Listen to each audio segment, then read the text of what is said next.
This is an ACE webinar that actually corresponds with Chapter 1 in your book, and it is going to talk about industry standards. So you're going to learn a little bit about certification programs, continuing education programs, and certificates. So please watch the video as you're going to be asked questions as a follow-up to this video. Hello and welcome to this ACE webinar on industry standards for certification programs, continuing education, and certificates.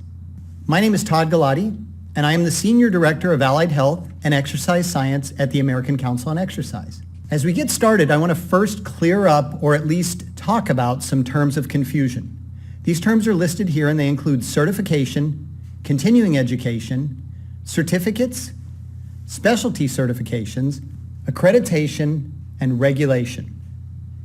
These are all professional terms that apply to or relate to different credentials or education within fitness and many other fields. They may be optional in some fields and required in others. It really depends on the profession, and these requirements may be necessary to work in a profession and achieve continued professional development throughout the career in that profession, whether it be in fitness, healthcare, or other fields.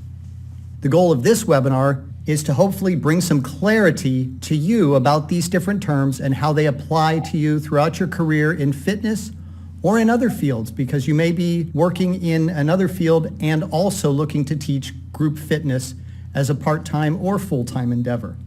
The confusion comes about from several different avenues. The terms are sometimes incorrectly interchanged by professionals and the public.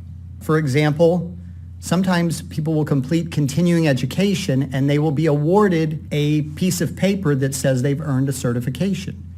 Continuing education and certification are two different items, and we'll talk about those throughout this webinar. Also, sometimes the terms are incorrectly used by the awarding organization. And a third piece of confusion is that often you'll hear people abbreviate the term certification or certificate to CERT, which takes away the ability to differentiate between whether or not it's a professional certification or a certificate. Overall, it's important to understand the differences among these terms and how they can help you to make informed decisions throughout your career. First, we're going to look at professional certifications. Professional certifications provide verification that an individual has demonstrated the knowledge and skill required in a profession, occupation, or a job role. It's answering the question, is this individual qualified to practice? The assessments for professional certifications are objective, and they are based on standards, existing legal and psychometric requirements, and they are delivered via third-party testing. To help you better understand that, first of all, let's look at the fact that they're objective. Objective means that they are based on what's required to enter a field, and that there's not just one piece of education or one course that completely defines the items being tested on the assessment. As it's stated here, they're based on standards. It could be standards for risk factor screening, standards for exercise prescription, standards for exercise modifications for people with hypertension or who are prenatal. They're also based on existing legal and psychometric requirements. The legal requirements helps to ensure that they are defensible. And the psychometric requirements and psychometrics is when we apply statistics to standardized testing to make sure that the test is unbiased and that it's legally defensible. And they're delivered via a third-party testing group. That means that keeps them objective. It means that you have to go to a proctored testing center or a proctored testing environment to complete the examination. Professional certifications differentiate members within a profession or occupation. The differentiation is between those who are certified and those who are not currently certified. This allows stakeholders to identify who are the qualified professionals.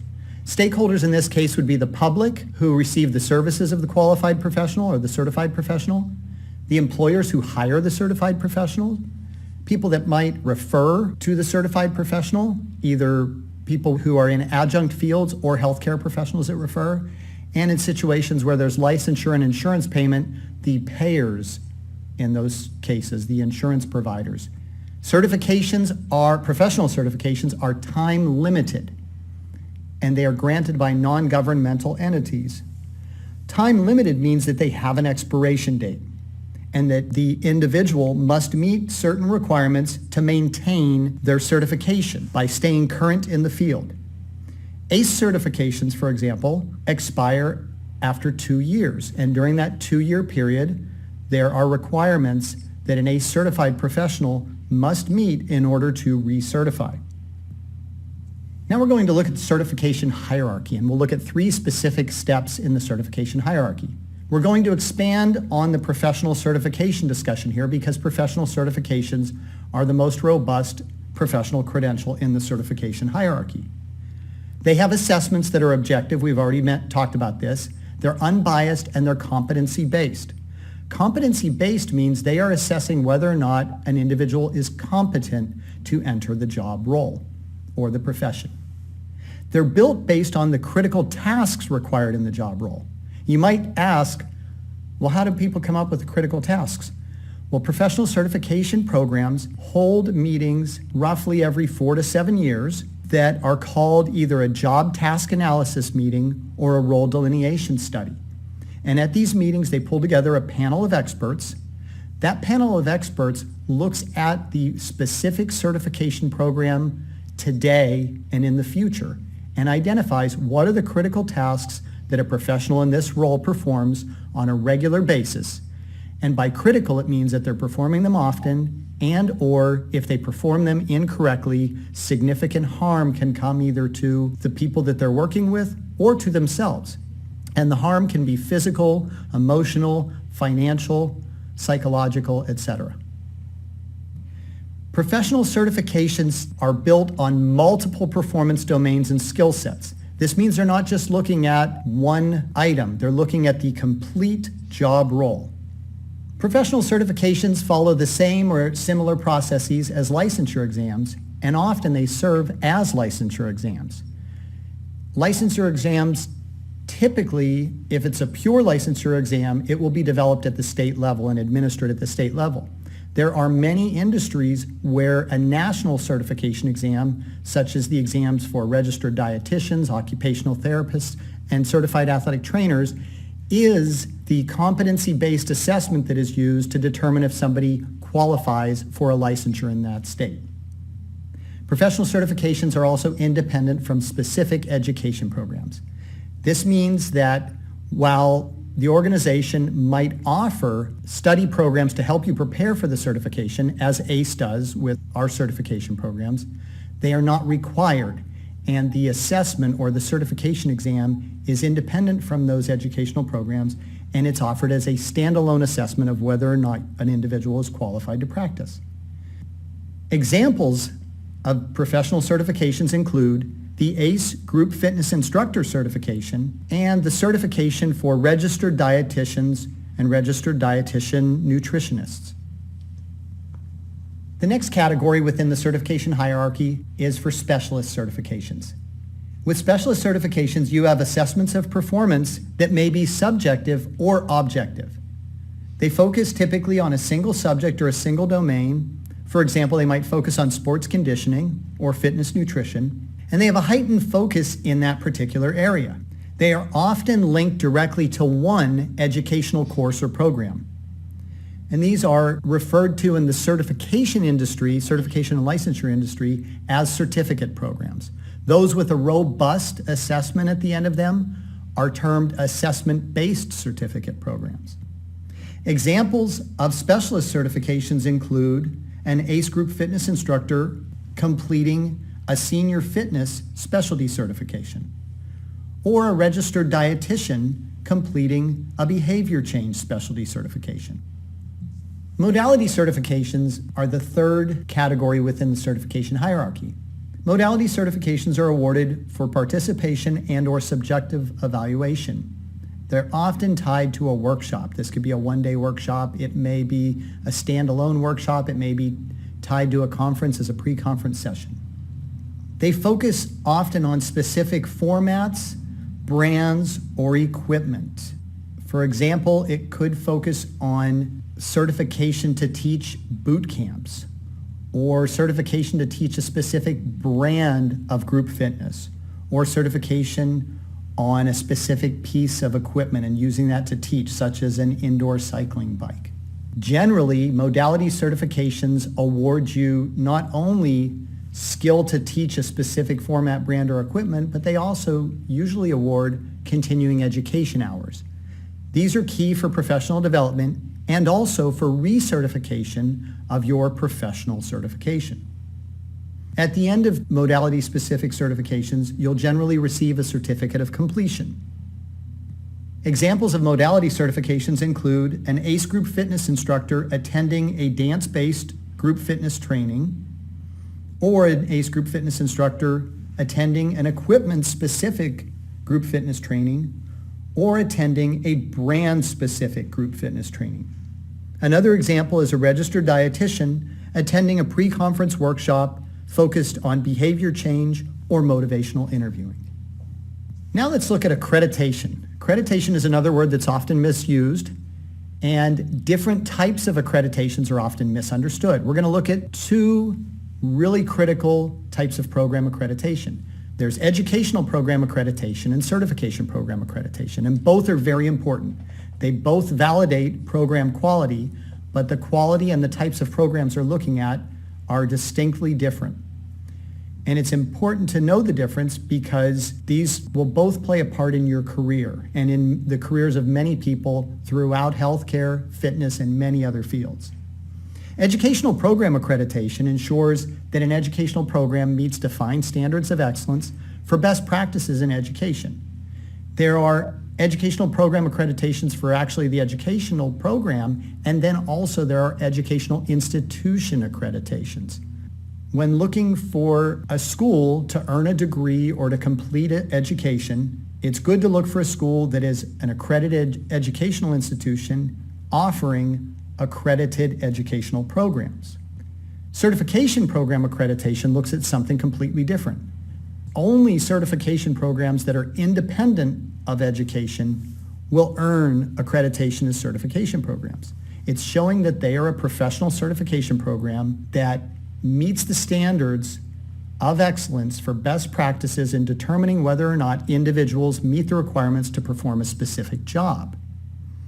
As mentioned earlier, these professional certifications, often in fields where there's regulation or licensure, become that national certification or licensure exam. At the end of the day, you should look for educational programs that are accredited and certification programs that hold certification program accreditation. To really help you differentiate which one is which, educational programs help define what you know, or they help you build what you know. Certification programs determine whether or not you're qualified to practice, and they evaluate what you do. Now let's review the National Commission for Certifying Agencies, known as the NCCA. The NCCA is the accreditation body of the Institute for Credentialing Excellence. It was originally formed in 1977 as the National Commission for Health Certifying Agencies in cooperation with the federal government. The reason it was formed is that at the time, there was no accrediting body to help differentiate between professional certifications in healthcare and education programs in healthcare. The standards for accreditation are peer-developed and peer-reviewed, and they're based on certification and licensure industry best practices. These are the gold standard for certification program accreditation, especially in healthcare and a number of other fields. The first standard, and there are 24 NCCA standards, the first standard states that the purpose of the certification program must be to recognize each individual who meets established criteria. These criteria must uphold standards for practice in a profession, occupation, role, or specialty area. In many licensed healthcare professions, earning a certification accredited by the NCCA is a requirement for the professional license or registry. Here is a sampling of NCCA accredited certifications in allied healthcare. You'll see many that you probably recognize here, such as registered dietitians, certified athletic trainers, occupational therapists, nurse practitioners, many different nursing specialties, in fact, most nursing specialties, physician's assistants, certified medical assistants, and most pharmacist specialties, for example, oncology, certified health education specialists, and professional fitness certifications. This is only a partial list, and if you go to www.credentialingexcellence.org, you can see the full list of professional certification programs that are accredited by the NCCA. All 4 professional certifications offered by the American Council on Exercise are accredited by the NCCA. Now I want to talk about the Coalition for the Registration of Exercise Professionals. This is a nonprofit 501c6 committed to advancing the fitness profession and securing recognition of practitioners who hold NCCA accredited certifications as health providers. You may wonder, well, why is this important? Well, fitness has been recognized within the National Healthcare Plan as an important piece of the healthcare puzzle. Now it's up to us as fitness professionals to show that we are willing to hold ourselves to similar rigor for certification program accreditation and professional development that we see in other accredited and potentially licensed fields within the healthcare continuum. And on the previous slide, we just reviewed some of those healthcare credentials that are also NCCA accredited. Now let's look at the organizational members that currently make up this Coalition for the Registration of Exercise Professionals, known as CREP. These organizations currently include the American Council on Exercise, the National Council on Strength and Fitness, the American College of Sports Medicine, the National Strength and Conditioning Association, the Cooper Institute, the Pilates Method Alliance, and the National Exercise Trainers Association. Collectively, these 7 member organizations make up CREP, and they have more than 150,000 certified professionals who hold NCCA accredited certifications. US Reps was established by CREP, and this is a really important step in our industry because it's now one place where someone in the public, an employer, or a referring healthcare professional can find over 150,000 qualified professionals in the United States. Now let's look at how you can pull this all together to develop a career plan. First, you want to earn a fitness certification that is accredited by the NCCA. By completing your preparation for and earning the ACE Group Fitness Instructor certification, you will accomplish this first bullet. The next thing you want to do throughout your career is to stay up to date. You do this by completing continuing education and recertifying so that your certification stays current as well. The third one is you want to become qualified to teach new class formats and special population groups through instructor training, certificate programs, and specialty certifications. This will help you to specialize, to advance in your career, to teach new offerings, to teach more classes if you're looking to teach more classes. And another option is to actually expand your job role through earning an additional fitness certification that gives you some new qualifications. For example, if you become an ACE certified personal trainer, to go with being an ACE certified group fitness instructor, you then would be qualified to offer personal training services to clients in one-on-one or small group settings and to teach group fitness as well. By having a good career plan, understanding the differences among the terms we've discussed today and how they apply to your career development, you can choose a great path for yourself. Have fun, pick out great education, and continue to grow. Throughout your career, you can connect with the American Council on Exercise through social media and through the ACE website at www.acefitness.org. Thank you.